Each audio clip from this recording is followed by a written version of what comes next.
Hello, this is Brian. Welcome back to my channel and my shop.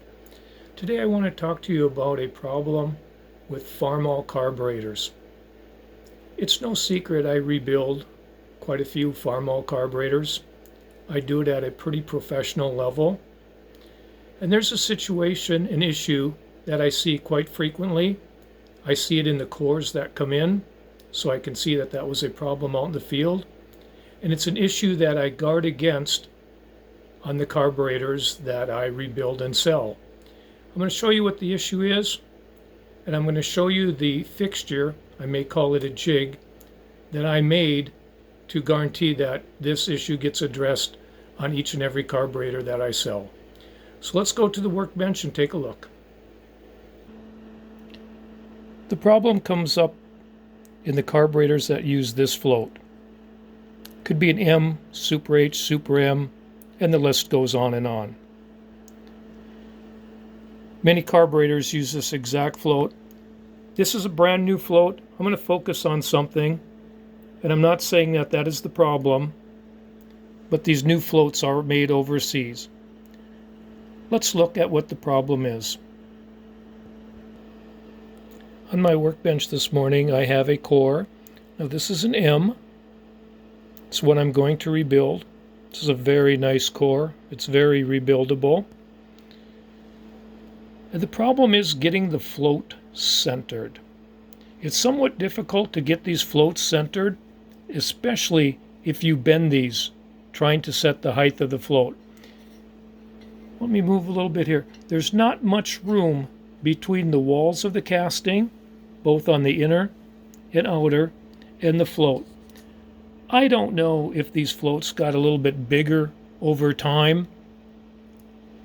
The problem seems to be more pronounced now than what it was. But nevertheless, you have to get this float centered.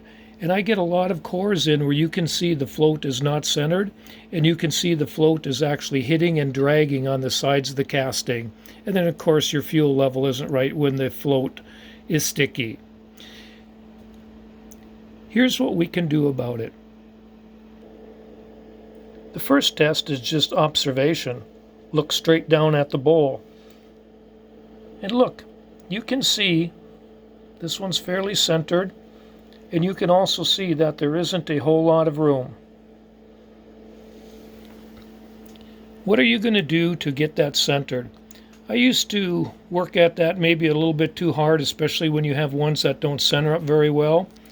So here's what I've done. I'll just move this out of the way. I made a fixture like we would have had at work. And I call this a go, no-go jig, but it's a test fixture. And I made it out of an old bowl. Yeah, I did a pretty nice paint job on it.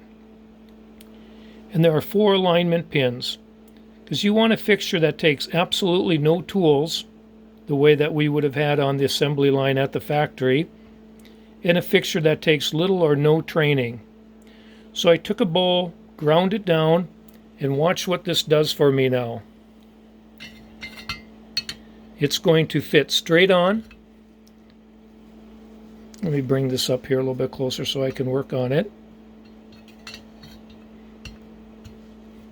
And on it goes.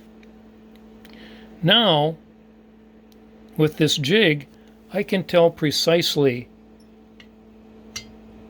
how this is going to fit.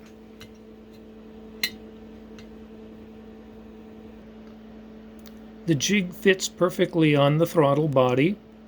Again, no tools necessary. And now you can see precisely, and look how this one fits. You can see it's not hitting, but it's real close. When the float moves over to this side, it actually does rub a little bit.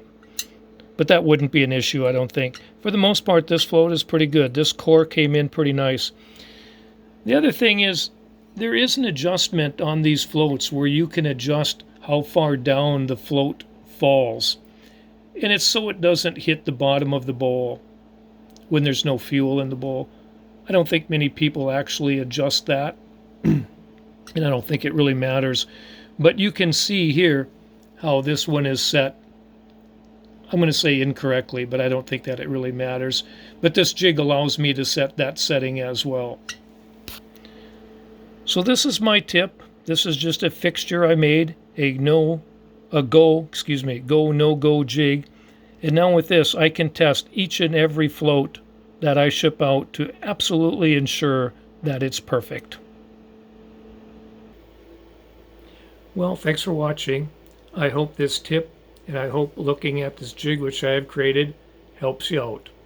Good luck to you. Thanks for watching. Goodbye.